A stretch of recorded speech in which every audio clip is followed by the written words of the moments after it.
finding ways to highlight the excellence that comes out of Cambodia. Maybe economically and the languages are different, but if they are three countries right next to each other and so many people travel to Vietnam, to Thailand, to Laos, to the Philippines, why would Cambodia be any different? I was like, what about I've never been to New York. If I hear about New York, I think about crime rates and garbage and all this other stuff going on in New York. But then there's all these people that are living in New York that are just fellow Americans. Sure, they're a little bit different, but unless I actually look past all the media and propaganda, I'm always gonna find something negative about anywhere that I go. Open the opportunity for yourself to experience something incredible. I'm so grateful that I'm healthy enough to travel. I have avenues and people that help support me to get here. I have ways to organize stuff and travel around and share these things, and I have the education to communicate with people, to work hard, and so I think gratitude for what I can do. Welcome to my interview. Today I have an opportunity to sit down with someone whom I know as a friend, and I think that he has a lot of stories to share with you, and I feel like all the stories that he has to share are worth sharing, especially very fascinating to learn from him.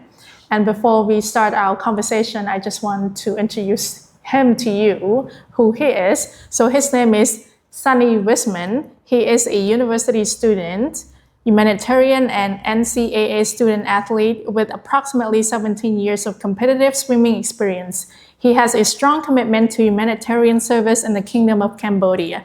He is fluent in spoken Khmer with extensive experience working alongside Cambodian communities through missionary service, education, athletics, and humanitarian outreach. He is passionate about youth development, cross-cultural collaboration, building sustainable paths of growth, and using sport as a platform for service and inspiration. So now we will start our conversation. Hello, Sunny. Hi, Titty. How are you doing? I'm good. How are you? I'm doing great. Super excited. So before we jump into our conversation, I want you to introduce yourself in your own words. Okay, well, you basically said it all, but my name is Sunny Wiseman, and I am not Cambodian, despite what some people think. Born and raised in America, and like you said, I served a mission here in Cambodia, and I've since been back twice, just doing some projects and some other fun things that we'll talk about later. Okay, before we go on and to talk about all those kind of things, let me ask you first. You said you're a university student. What are you studying right now? So right now I'm a university student at the University of Utah studying kinesiology, and I'm also doing coursework in teaching English as a second language, but I will be transferring soon. So I'll be transferring in September to Whitworth University in Spokane, Washington. Okay, I don't think I've heard of that major before. Probably you have to explain a little bit what that major is. So kinesiology is basically studying human movement. Simply put, most people that study kinesiology usually go into something kind of like physical therapy. Okay, so why would you choose that, or why did you choose that major? Well, one, I've always been active. I've been an athlete my whole life, and growing up as a member of the Church of Jesus Christ of Latter-day Saints, I know it's really important to have good mental health, spiritual health, and physical health. And growing up, I was just always obsessed with being as physically healthy as possible. And also my grandpa had an injury before, and I saw kind of what happens when you aren't at your physical best. And so being able to help people live a fulfilling life because they're healthy physically is something that I hope to do in the future. Wow. So, okay, you said you're a swimmer. Yes. Let's talk about that. How did you get into swimming? So funny story. So I was adopted when I was about 3.5, 4, and I was the first child that my parents adopted. And the summer after I was adopted, they went to the lake, Strawberry Reservoir in Utah, with my aunt. And I decided to jump in the water without them knowing. But thank goodness, long story short, I had a life jacket on. And my mom said from then on that if she killed her first son, she probably wouldn't be able to adopt any other kids. So they put me in swim lessons at this local swim pool. How old were you? I was about 3.5. 3.5? Yeah, 3.5, wow. 4. Okay. Yeah. So you started from really young age, huh? Yes. My mother's family they were all swimmers and water polo players. And I actually grew up swimming at the pool that my uh, aunts and uncles trained in and grew up in. Okay. I mean, I know how to swim, but I'm not in a swimming team or anything. So I know very little about swimming sport or any of the teams. Probably you can explain a little bit about what is NCAA. So the NCAA is just the national like collegiate division for swimming in America, and basically the top collegiate athletes are perform in the NCAA in America. Whitworth is a D3 school. My eligibility, and because I didn't go straight into college after high school, this is the place where I can go because there's like lots of rules and things that you have to fulfill in order to swim at a higher division. But there's 3 divisions, and I'm in the 3rd division. Oh, wow. Okay. That's so cool. Let's talk a little bit about your connection with Cambodia. How did that happen? Okay, so to be completely honest, I didn't really have any real big connection to Cambodia. I knew it was part of Southeast Asia because I did some school projects about Southeast Asia. But really, the biggest reason I started to have a relationship and get to know Cambodia was because of my 2-year service mission, proselyting mission for the Church of Jesus Christ of Latter-day Saints. So you lived here for 2 years. Yes, pretty much 2 years. So that's how you came to learn about Cambodia. Yes. And you started to learn the language, right? Yes. What else you got to do like during that 2-year period? So just besides the other things that missionaries usually do, I think I really found a sense of pride in myself. Growing up, like my family was amazing, and growing up in Utah was great. But at least where I lived, there wasn't a lot of Asian kids. I didn't really get to witness a lot of Southeast Asian culture. And one of the biggest things for me was finding a place where I felt like really proud to be here. It felt really good when people thought I was Cambodian. And for the first time, pretty much in my 20 years of living on this earth, I was like I look like other people. This is a place that's comfortable for me. And I remember when I opened my mission call, the first thing I did on my computer, I was in school and I looked up the people of Cambodia, and it was like just a big road, like Nop Sa, and there was like so many people just selling stuff, walking down the street. And I just remember the first thing I thought was like, wow, like this is my family, and the rest is history. Wow. So because you live in Utah, you're from Utah. So Utah very, I would say, predominantly a white people. Yes. There are not a lot of Asians. And plus, it sounded like you had never had any exposure before outside of Utah, right? Yeah. So what was your impression when you first came to Cambodia? My first impression was that, wow, like there is a whole different type of life than where I lived, because there's majority members, majority white people, and also the way that Cambodia like moves and how active it is, it just felt like more alive. Studying in school, like Western culture is a lot more individual, very organized. There's lots of rules, and not that Cambodia isn't organized, but I feel like there's a sense of community. There's always something going on. There's music playing, people talking, things going on. And it feels like the country is really like alive. And I think for me, like when I study, like for school or when I'm doing activities, I always love to have something to listen to, something to do with my hands. And in Cambodia, I just love how alive and like vibrant everything feels. But did you hear or had you heard of Cambodia before? Very little. Like I had said before, in high school, like I did some projects on like wars and stuff in Southeast Asia, but I didn't know like the history. I didn't really have any specific knowledge of Cambodia up to this point. So no specific knowledge or anything. So Yeah. in your mind, when you were thinking of coming to Cambodia, what were you thinking? What was the expectation?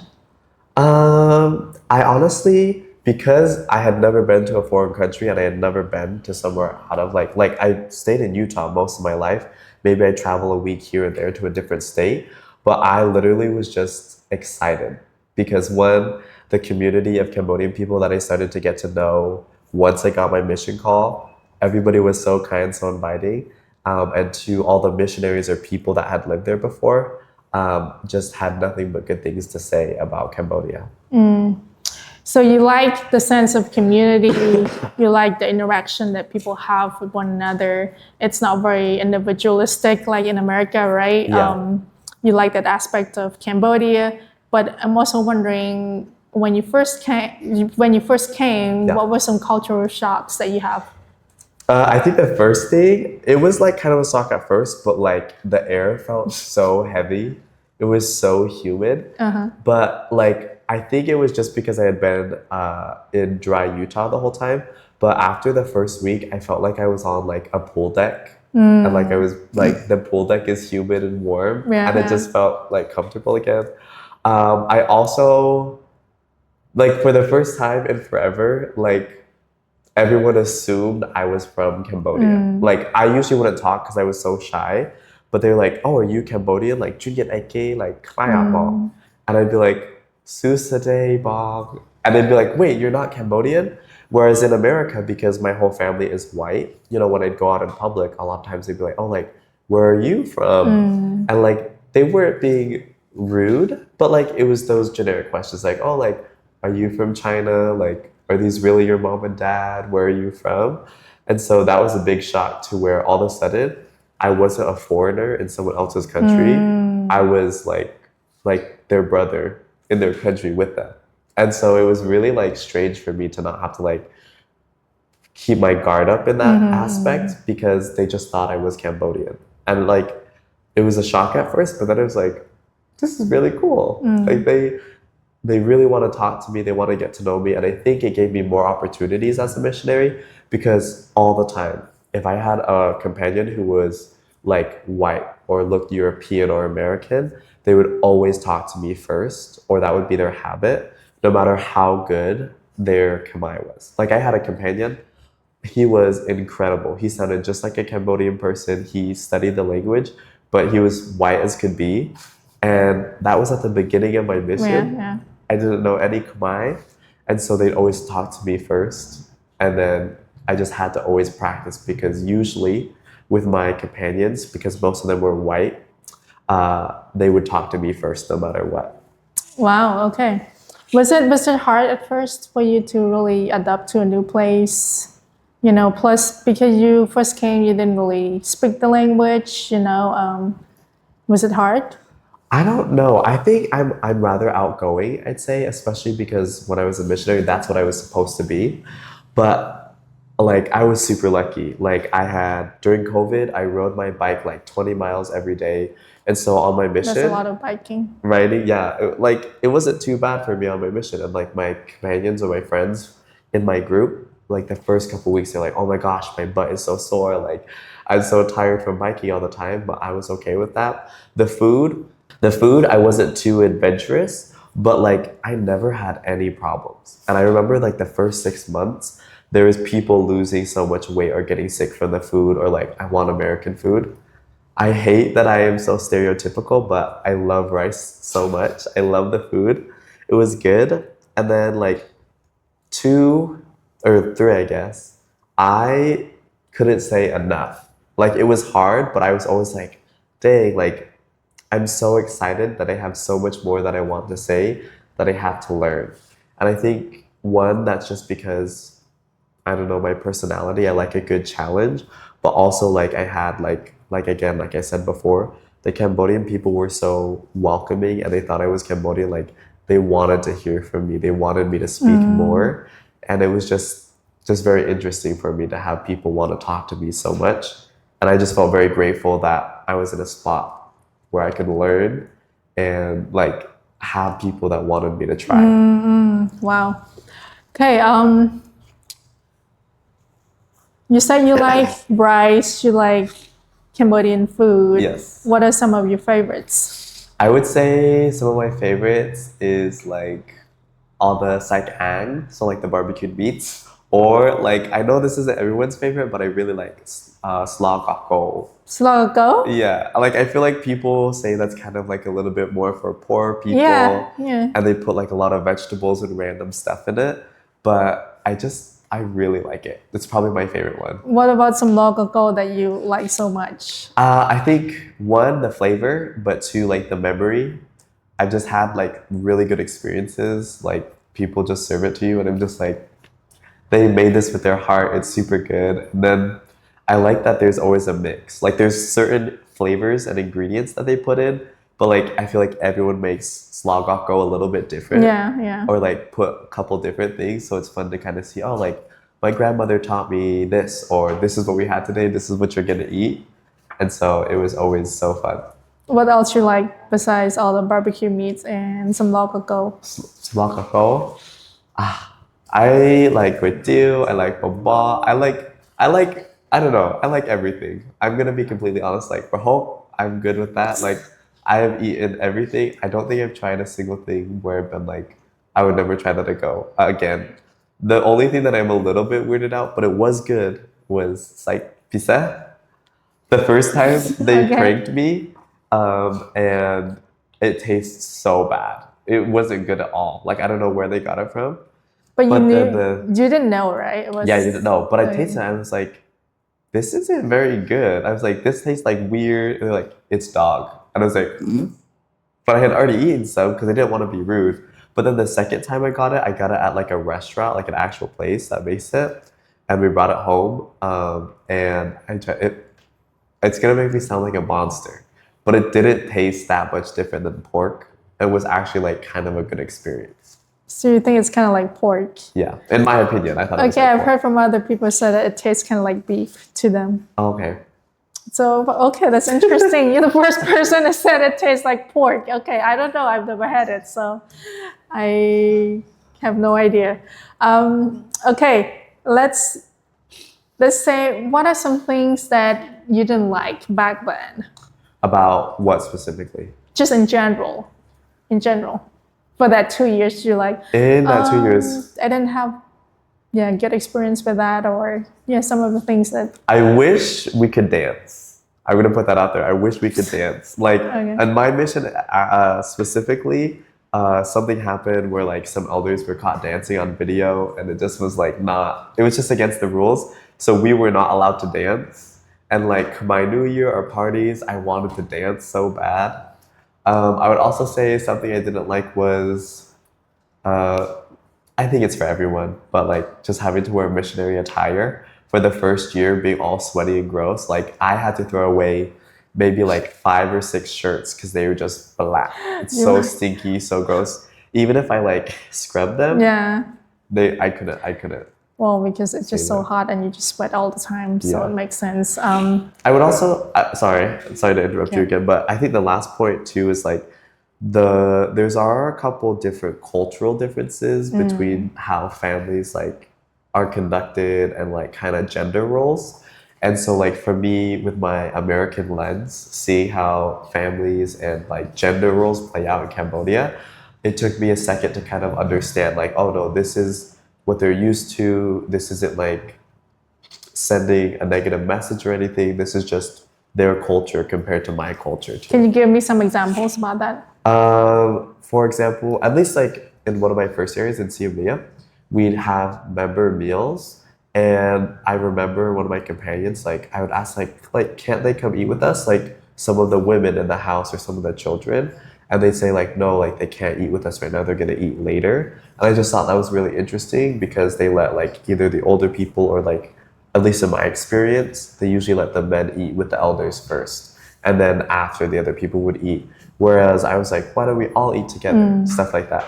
Or also, I don't know, I just heard certain stories of like relationships where, at least in my point of view, again, this might not be true for all of Cambodia, but like it seemed like the man had a lot more opportunity to do what he would like to do, even if it meant that his family might not benefit from it, if that makes sense. And then usually like the wife, she just have to like roll with it. You know what I'm saying? Yeah. So it's very different It's from a very patriotic culture in Cambodia. Yeah. It still is. I think we still have a lot of rooms to improve regarding that. Yeah. But I also think that with like I can see what you're saying about eating and stuff, but also I feel like probably because like how Cambodians are, they have Yeah. so much respect for people. Yeah. Especially if you like their guests. You invited them to come over for dinner. You just want to make sure that they are well respected and they have the best experience that they could have, to Yeah, have a yeah, dinner. yeah. So then we just don't want to have like everybody to come in on the table and eat all at the same time. Yeah. So that's why, and then just don't want you to feel uncomfortable about it. It just in their head they think that, Yeah. right? But that's not what you think. You want everybody to come on the table and enjoy Yeah. meal together, right? Yeah, and it's just like a cultural difference thing. Right. But Let's move to humanitarian work. How did Okay. you get involved with that, and what kind of things have you done? So first of all, like being a missionary was incredible. Like I believe that I helped change people's lives. But I also saw that I was very privileged, I'd say is a good word to use. Because one of the things that happened is that after people talked to me and learned that I wasn't Cambodian, they'd be like, oh my gosh, I wish that my child could be in America. I wish my child could have gotten an education. I wish I could work in America. And not that I was, I'd say, prideful or like rude or like hated my life, but I just had never seen it like that before. It was just normal everyday life. I was a kid, I was a teenager, I didn't like school, like all that stuff.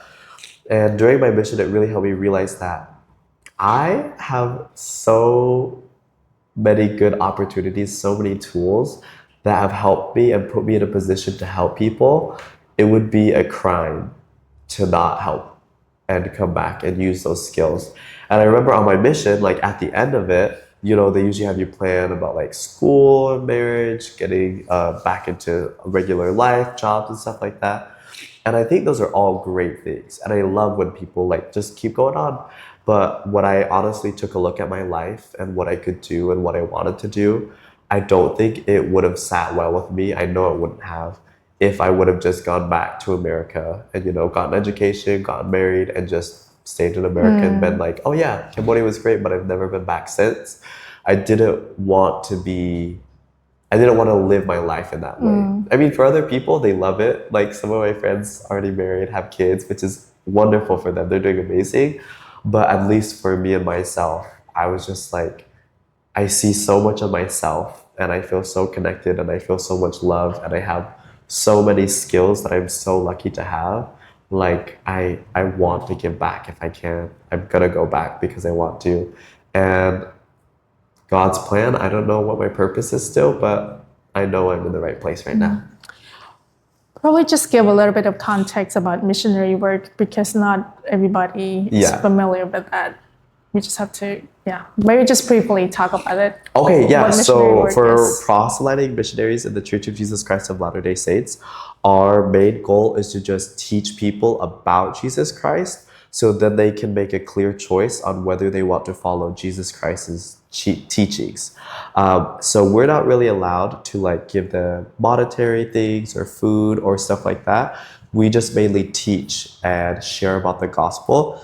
And every so often we also do like service projects. So like gardening, stuff like that. And so, in a nutshell, being a missionary is just teaching about our church and letting people have a clear knowledge of what our church is so they can decide for themselves whether or not they want to be a member of our church or not. Yeah. And normally once they turn 18, for like the men or the boys, they would sacrifice 2 years of their time to come and serve as a full-time missionary. And then they don't have a choice to pick where they wanted to go. So basically they are assigned by the church leaders to go wherever they are assigned to. For instance, like Sonny, he got assigned to Cambodia. So he was here for 2 years. And for girls, they would go on their mission for 18 months or a year and a half when they turn 18. And it's the same thing, but for some reason, girls serve shorter than the boys. So the boys get to serve for 2 years and the girls get to serve for a year and a half. That's basically, let's just talk about the humanitarian projects that you've done so far in Cambodia. What are those and how did you get involved with those projects? So one of my favorite things is just networking. Like I said before, I'm kind of outgoing, and I just love to help and try to share about things that make me passionate, and I love to hear about things that make other people passionate. And so I've been very fortunate to just have a lot of connections. So after my mission, about a year after my mission, was about the first time that I came back. So December, almost all of December of 2025. I came and I went on two trips, one with Mong Tiri and one with my former mission president, President Niang. And we basically got supplies, we raised funds, and we shared those supplies and stuff that we organized with like refugees, people who were escaping the border because of the Cambodian-Thai conflict. If you see on my social media page, you'll see that with Bong today, I actually wore like a bear costume and kind of danced with the kids and stuff. You'll see that we went to different places, Watts, where people stayed, and we just got an opportunity to just provide a little bit of relief and hopefully a little bit of happiness in such a stressful time for all those people. And then just recently, the reason I'm in Cambodia now, so it's been about 6 months. I actually came with another humanitarian organization. They just opened this year. They're called Project Lemonade. And instead of lemonade, ADE at the end, it's spelled AID. And basically, if you know, basically they are a humanitarian group that came here, and I translated. There was about 37 of us, and most of them were youth. And we went to a school in Bosat, and we like painted the school, helped build a library, we helped build a fence, plant trees, a garden. We visited over, I think like 86 to 89 different kids who lived together or were just at home. We visited them and their families, and we shared photos, and we shared some like just generic supplies to help them out. We taught vocational skills about business, about sewing. We taught people about the importance of education, and not only like leaving, but coming back to your village and sharing that knowledge and building back in your hometown so that you don't just take all the benefits from your education and leave your village. And we also worked with Sustainable Cambodia. They are a wonderful humanitarian organization, and they were kind of the people that helped us organize the stuff in Cambodia because we're based in America. And then my primary job was translation, and I just helped wherever I could. So yeah, it was incredible.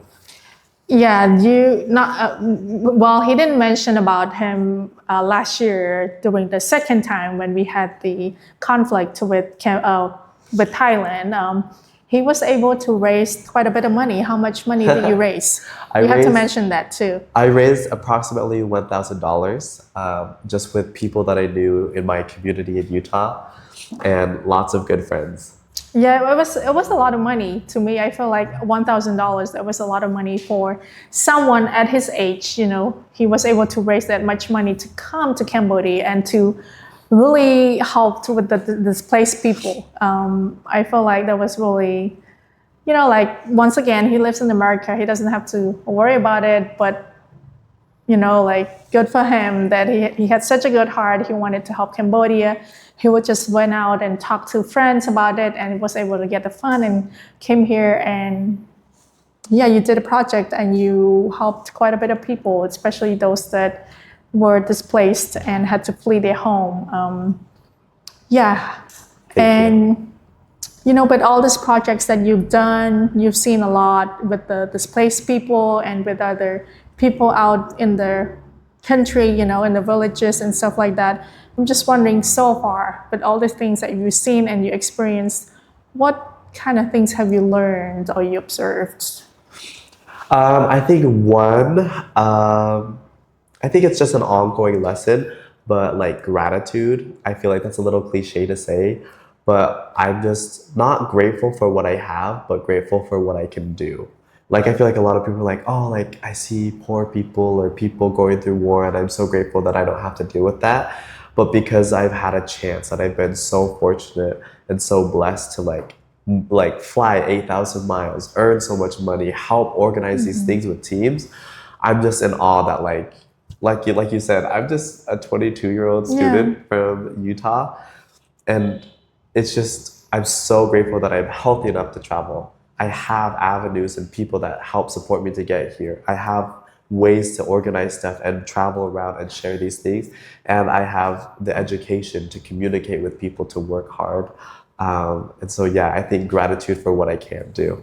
I'd say another thing I've learned is that uh, really wherever you are, like because I've had a chance to be in Cambodia, I volunteered and done stuff in America, but wherever you are, as long as you have a good intention to do good in the world, you will find an opportunity. I have so many friends that they're like, oh, like you're so much better than me, like you travel, you get to do all these things, and I'm like, and they want to do the same things, and I tell them, I say, it does not matter where you're at, you just have to try to do something. Because if you just say it, and you never do anything, nothing's ever going to happen. But if you put yourself out there a little bit, your community, people close to you, your family, your neighbors, you know, you don't have to fly to another country.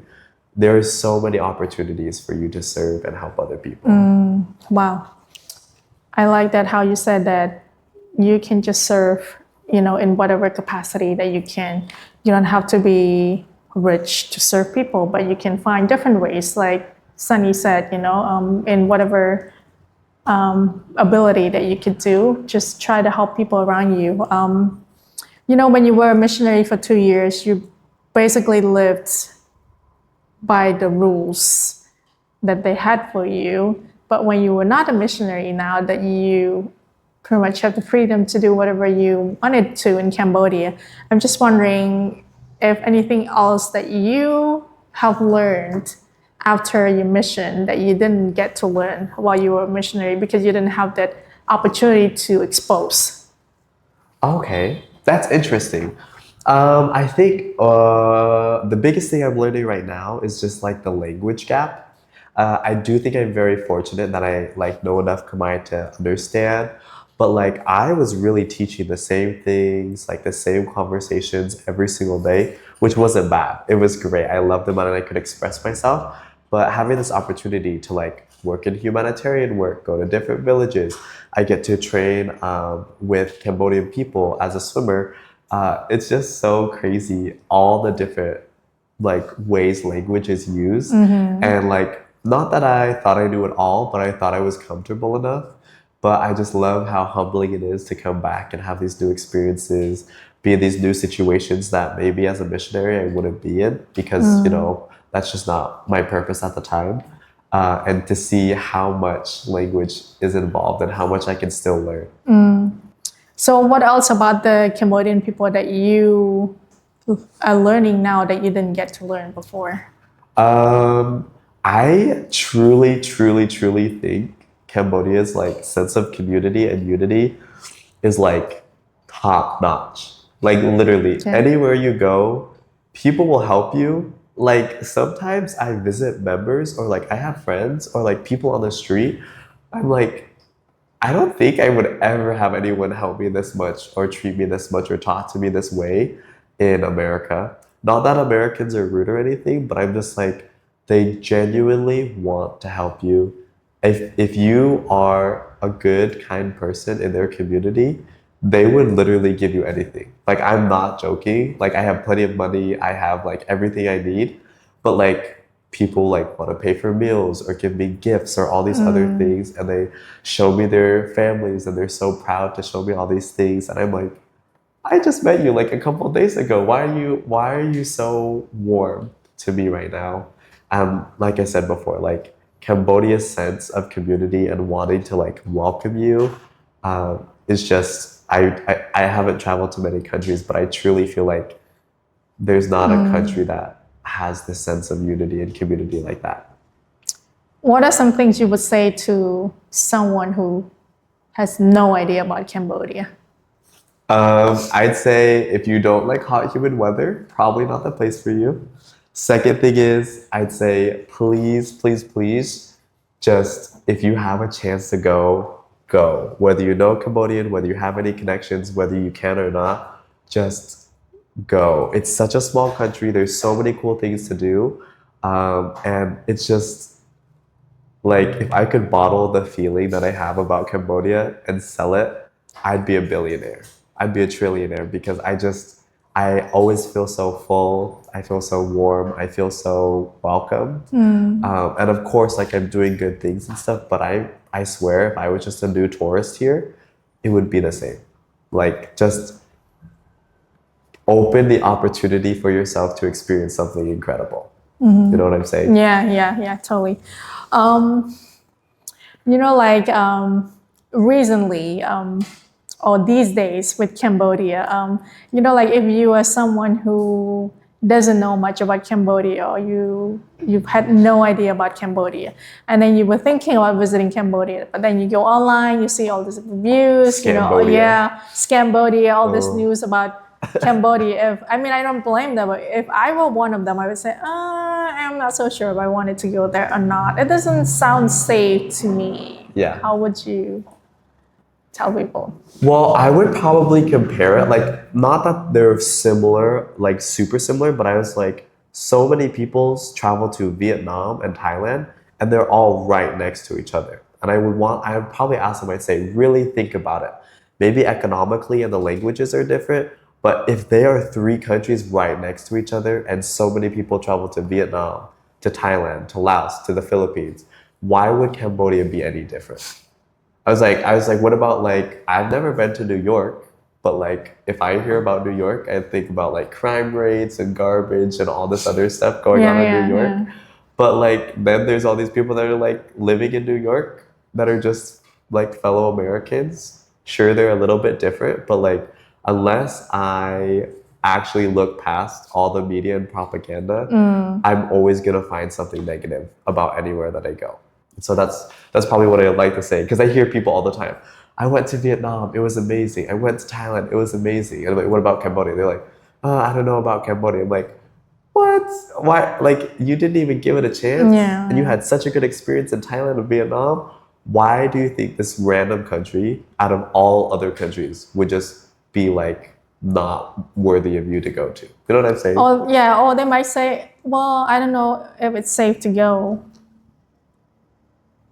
I'd say this. One, don't be stupid. I'd say don't be stupid, because I feel like half the time it's if people are being stupid that bad things happen. And two, like, do your research. Like, your phone can tell you everything you need to know. And there's like establishments, like obviously if it's like a sketchy area or like you're not sure about it, don't go there, right? But like Angkor Wat, everybody knows Angkor Wat. Phnom Penh City, there's plenty of public areas and things to go do. There's hikes, waterfalls, things that you can research. But if you just buy a ticket and then just like walk around Cambodia and you don't know anything, of course you're not going to have a great experience. So that's probably what I'd say. But do you feel like you're safe?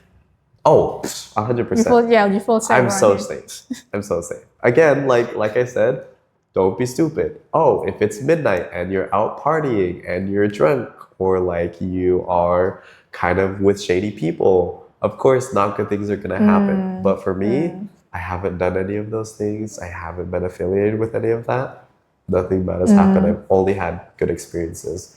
And like, when you visit another country, be respectful. You're a guest in someone else's country. So if it's a little bit different or not exactly what you expected, I don't think being negative and being kind of judgmental while you're in their country is going to help you have a good experience with people or personally. You know what I'm Yeah, totally. Wow. Okay, now let's move on to your swimming experience. Yes. I know that you've been here, you've been training with the national swimming team, right? Okay, let's talk a little bit about that. Yeah. How did you get to know them and got into training with them? I might get myself in a little bit of trouble here, but I'm done with my mission now. So at the end of my mission, I had about 3 months left. And my companion at the time, he and I, it was a good companionship, but I could tell that he was just maybe not in the best headspace. He was a newer missionary. He had gone through some experiences that just made it hard, being far from home, learning a new language, working with other people. It's just a lot of new stuff to get used to. And we had been talking about some of the things we like, and he was a tennis player. Okay. And so I was like, you know what? Like on our P day. So P day, once a week, the missionaries have a P day. So a preparation day where they kind of relax, do their laundry, shopping like that. And usually you have a little bit of time at the end of the day to kind of go do an activity or play some sports. And we were in the city, so Phnom Penh. And I was like, there's got to be a place to do tennis because there's so many badminton courts. Yeah. And I looked it up and it was at the Olympic Stadium. And it was literally like 2 kilometers from our house. And in the middle of my mission, I served here. And then I went to someplace else, a couple other places. And then at the end of my mission, I came back and I did not know about the Olympic Stadium. And I was like, how did I not know about this? It's literally like a 10-minute bike ride from my house. How did I not know this? So anyway, So how do you I told him we were gonna go play tennis, and he was super excited because I was like, "You've been working hard. Teach me how to play tennis, right?"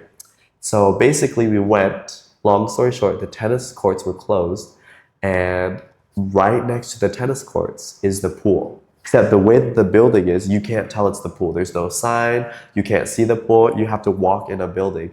But we were walking and I was like, shoot, I'm sorry that the tennis courts are closed.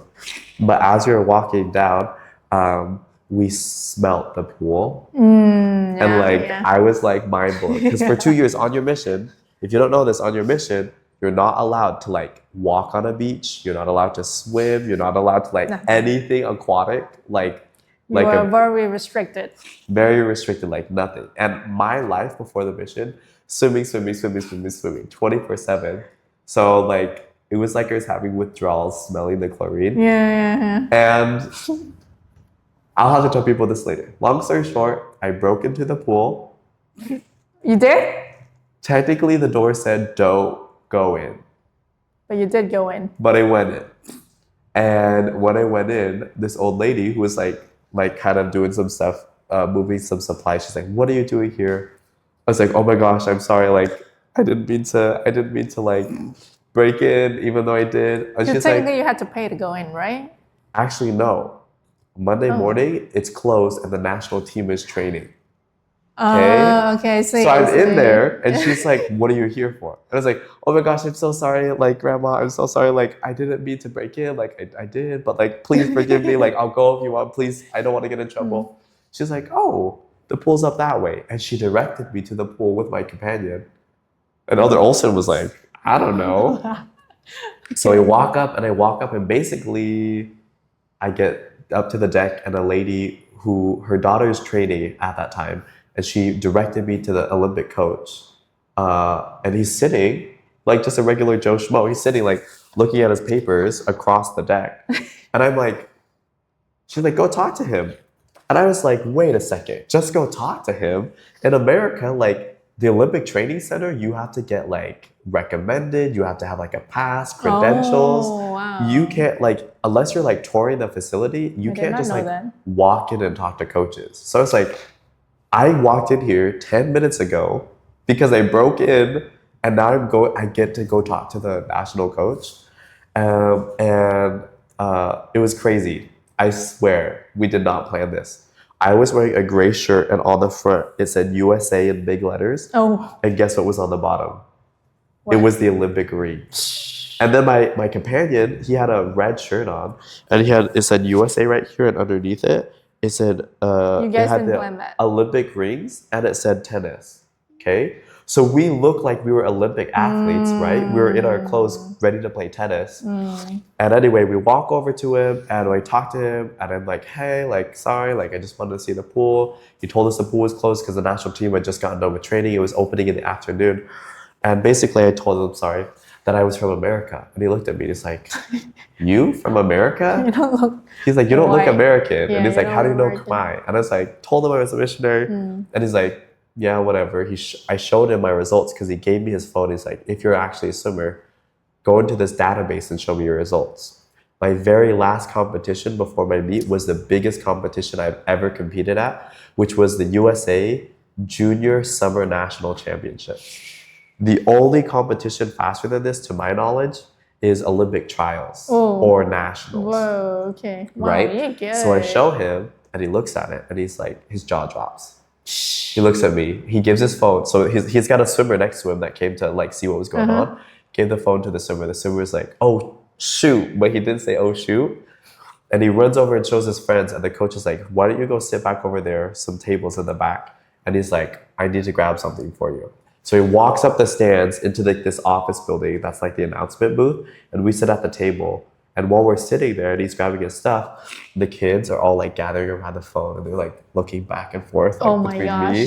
Because at the time, as far as I know right now, officially, my best times in the 100-meter breaststroke and the 200-meter breaststroke were both faster than the Cambodian national records. Dang. So I was like, so I looked really fast, but I didn't know that. I was like, because in America, I'm like so in the middle. Like I'm not very fast. I'm not slow, but I'm not like top notch. Yeah.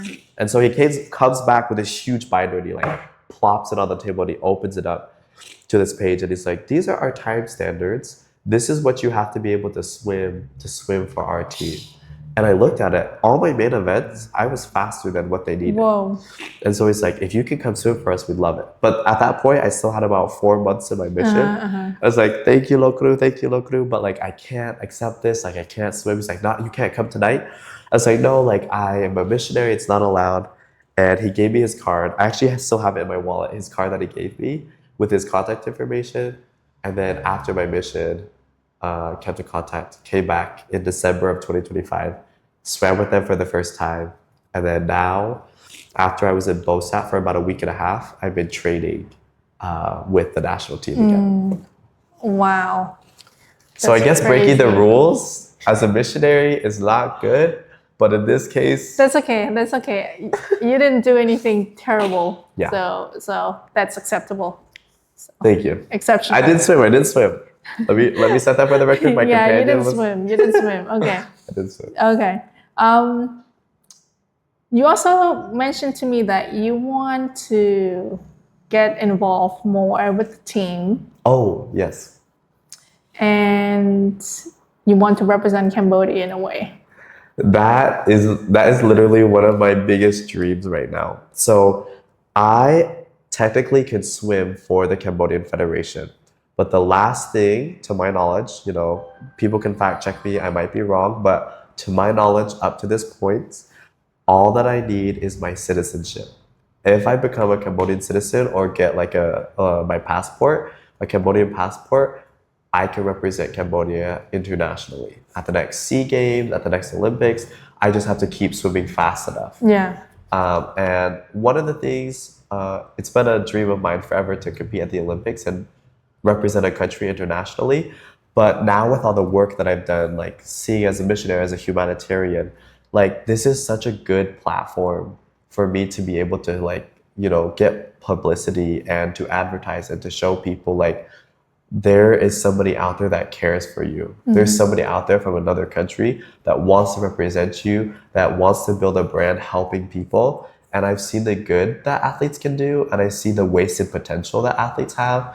And I just think if I can find a way to get my Cambodian citizenship, that would just help me so much. Not only fulfilling my dream, but to build a legacy and a platform for me for the future. Because I was like, I won't swim forever. Yeah. But like, once you're an Olympian, once you're a professional athlete, like you're a professional athlete for the rest of your life. Yeah. Even if you stop, you're an Olympian for the rest of your life. And that just helps me build a platform and have credibility behind what I'm doing. And one of the biggest things is like, I was adopted in Utah. There's not very many Asian kids, to my knowledge, or that I knew growing up, that were adopted. And like, kind of getting emotional a little bit, but like seeing these young Asian kids, like I just see a part of myself. And I want to be that like big brother, that Asian role model that I needed and maybe didn't quite have just because I wasn't in the right place, right time for those kids. Like some of these people they just need one person to believe in them. And they're totally different. Totally. Yeah, I agree with you. Like with all the things that you have told me, and obviously, Cambodia, we still need a lot of like talented people. And obviously you're very talented and you're very, just from what you have talked about it so far, I feel like you are very good at swimming, and we feel like, or at least I feel like Cambodia needs someone like that, who really love Cambodia, wants to represent Cambodia on a national stage or international stage, right? And we definitely need that. And I don't know, I hope that here, your chance, probably just talk, if you have a chance to talk to the Prime Minister right now to convince him to give you a Cambodian citizenship, how would you convince him? How would I convince him? Yeah, here's your chance. I don't know if you what watch it or not, but I'd say Susane Batian. But I would probably say whether I represent your country as an athlete or not, regardless, I will do everything in my power to help my brothers and sisters here in Cambodia. I keep it simple, short, and honest. yeah. But why would you want to represent Cambodia in One, ST game or Olympics, anything? well, one, I'm just so proud to be a part of this country, just to see the history from like genocide, how small this country is, to see where this country has been built from.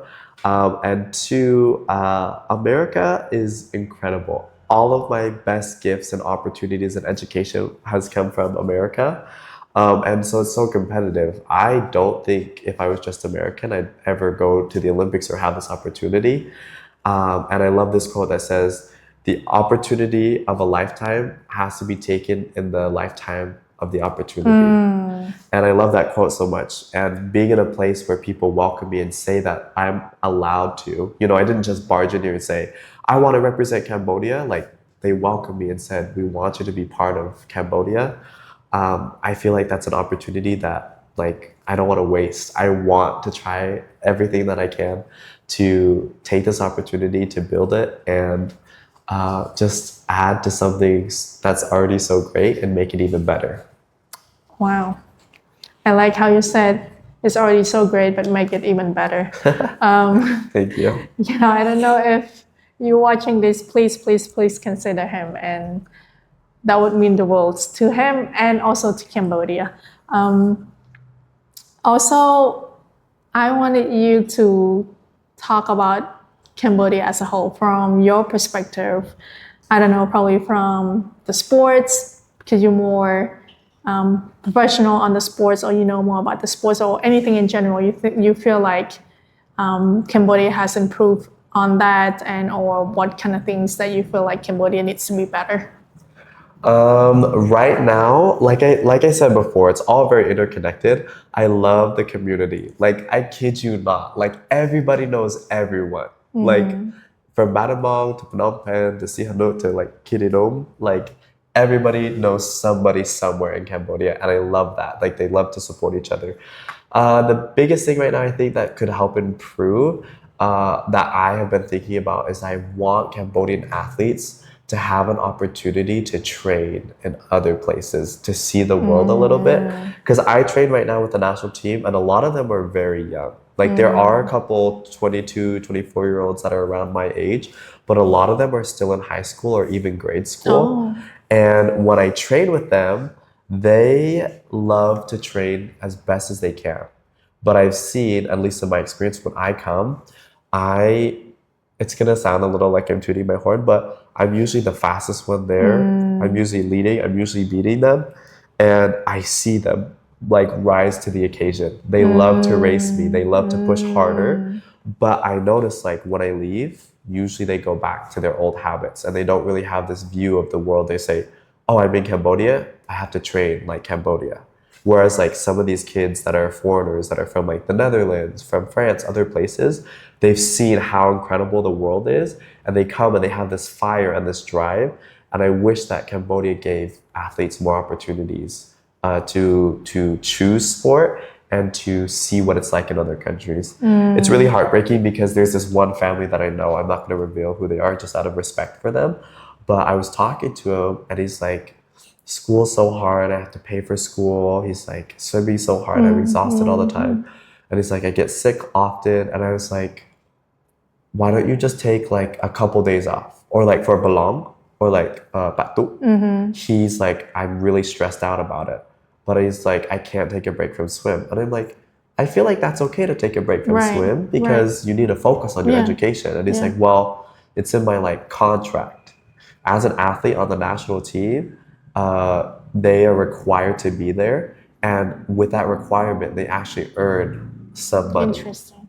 And so he knows that he has to earn this money for his family, which isn't a bad thing. He's helping his family. Right. He has a place to stay here in Phnom Penh, but his grades, his school, his health, like he's just exhausted all the time.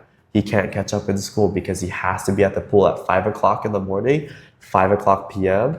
And then he uses all his time to either study or sleep. He has no social life, and he's a great kid. And his family's on his. He has other siblings on the team too, but I wish that there's a way that they were a little bit more understanding.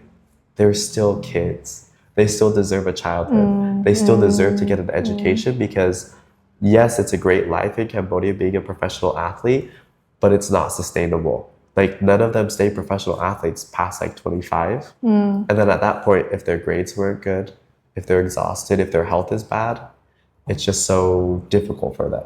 How would you suggest to change that to make it more sustainable? One, I think starting the conversation. Because when I talk to him or talk to other athletes, I'm like, if you're not feeling good, maybe take the day off. Or like, if you need to focus on your school or other things, focus on those things. Swim should come second. You're a human being first, not an athlete first. A lot of times they're like, no, like I can't, like I'm too scared. Like I need the money. I need to do this. I need to be here.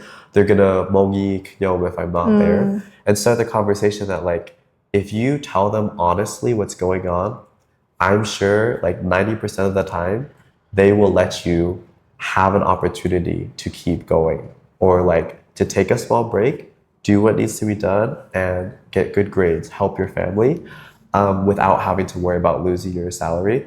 And also I think Cambodia, I don't know much, but I think sponsorship and like brand deals, I hardly see anything with any like Cambodian swimmers with sponsorship.